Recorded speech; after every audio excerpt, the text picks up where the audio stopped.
Lyon demain, le quart d'heure lyonnais, toute l'actualité chaque matin. Parce que Lyon demain se dessine aujourd'hui, voici l'essentiel de l'actualité. En ce jeudi, nous sommes le 5 mai.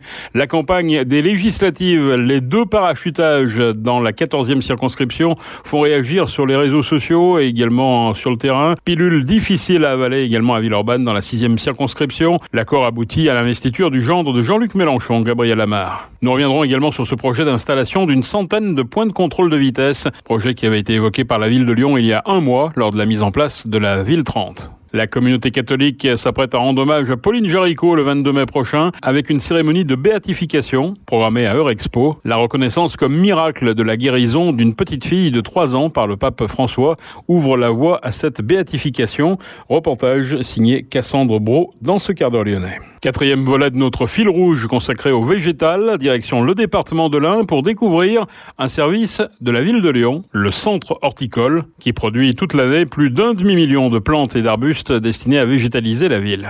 L'Olympique lyonnais à la première position de Ligue 1, peut-être pas en termes sportifs cette année, mais en termes de durabilité environnementale. Explication dans ce quart d'heure lyonnais. Lyon demain, le quart d'heure lyonnais, toute l'actualité chaque matin. Gérald de Bouchon. Bonjour à toutes, bonjour à tous. Les 2 parachutages dans la 14e circonscription, Taha Bouaf pour la France Insoumise et Bruno Attal pour Reconquête, font réagir sur les réseaux sociaux et sur le secteur concerné autour de Vénissieux.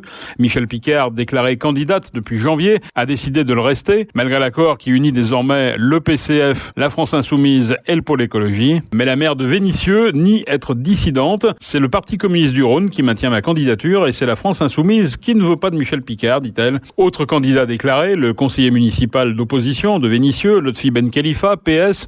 Pour lui, la 14e circonscription n'est pas la terre d'accueil de ceux qui visent une carrière politique.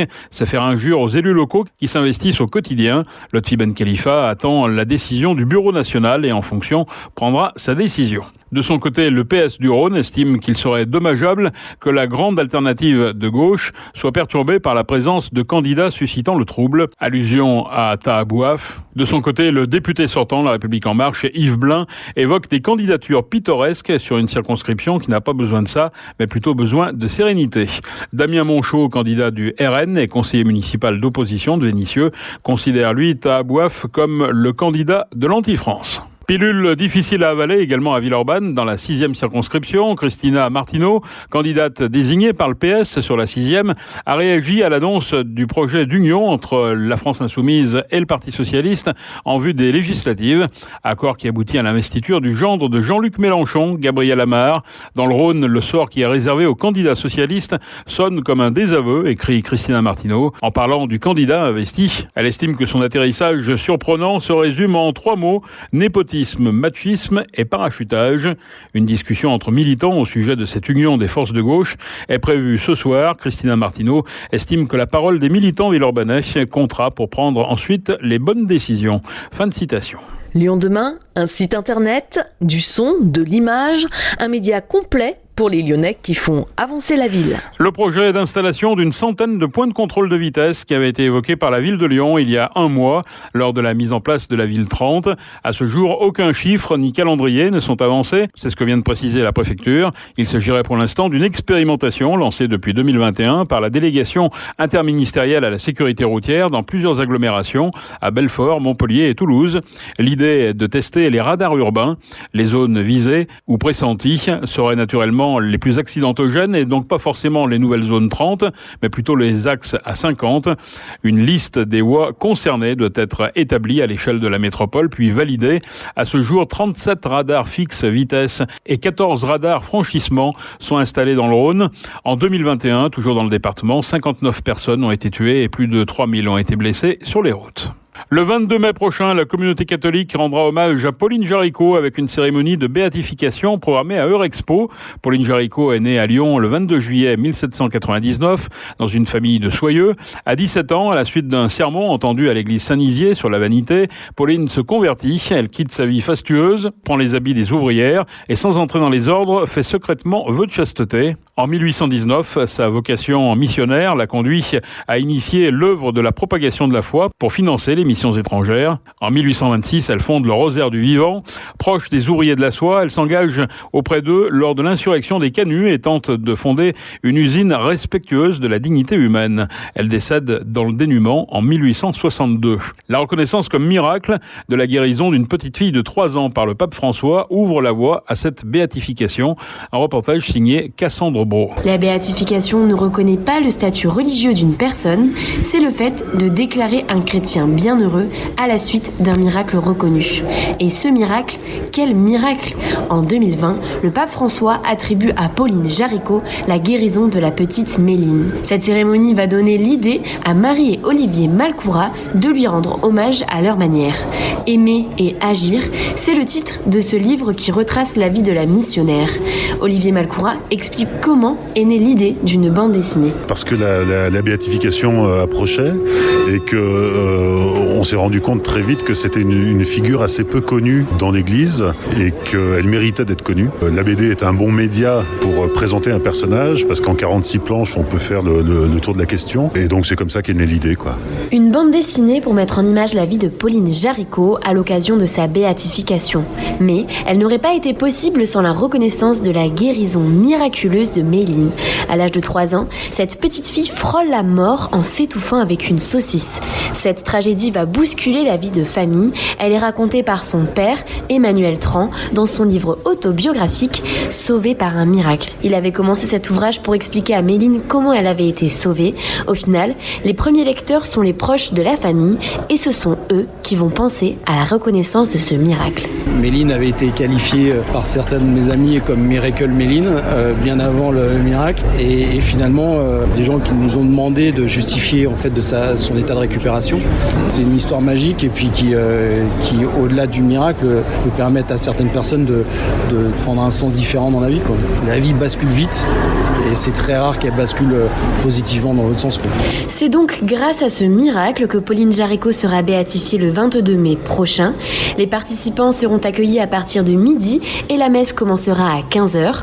Ce moment de recueillement permettra aux fidèles présents de se rendre disponibles pour Dieu afin qu'il puisse agir et transformer les cœurs pour donner une force nouvelle.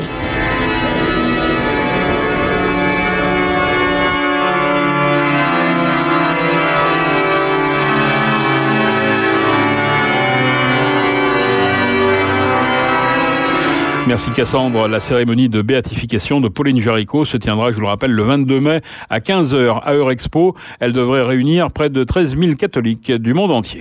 Le CIRC, le Centre international de recherche sur le cancer, et le Centre Léon Bérard, le Centre de lutte contre le cancer, proposent une conférence sur la pollution de l'air extérieur. Ce sera le lundi 16 mai à 18h au Centre Léon Bérard. Cette conférence sera l'occasion de faire un état des lieux de la pollution à Lyon, en France et dans le monde. Elle sera animée par Delphine Pro, épidémiologiste environnementale au sein du département prévention cancer environnement du Centre Léon Bérard, et Yann Gross, toxicologiste des monographies au CIRC. Des experts de cette thématique seront également présents. Accès libre et gratuit, mais réservation obligatoire pour cette conférence sur le site centreleonbérard.fr. Lyon demain, Jardin Perché. 4e volet de notre fil rouge consacré au végétal. Direction le département de l'Ain pour découvrir un service de la ville de Lyon. C'est en effet à Misérieux, aux portes de la Dombe, que la ville a installé son centre horticole sur un terrain de 20 hectares. 16 agents s'emploient à produire toute l'année, sous 5000 m² de serre, plus d'1,5 million de plantes et d'arbustes destinés à végétaliser la ville de Lyon. Nous avons rencontré Daniel Barboret, directeur du centre horticole de Lyon. Un centre horticole, c'est un centre de production de végétaux pour alimenter les différentes équipes de la ville de Lyon, pour embellir les espaces verts de la ville. Donc on produit une grosse gamme de plantes, notamment toutes les plantes pour le florissement, annuelles, bisannuelles, plantes vivaces dont on parlait tout à l'heure où la quantité a beaucoup augmenté, tous les arbustes et une partie des arbres tiges ou cépées. Le restant est acheté chez des entreprises spécialisées. Donc tous ces végétaux transitent par le centre horticole pour être redistribués en ville, dans les différentes équipes, les différents arrondissements. Qu'est-ce qui se passe ici au quotidien ? Qu'est-ce que font les employés ?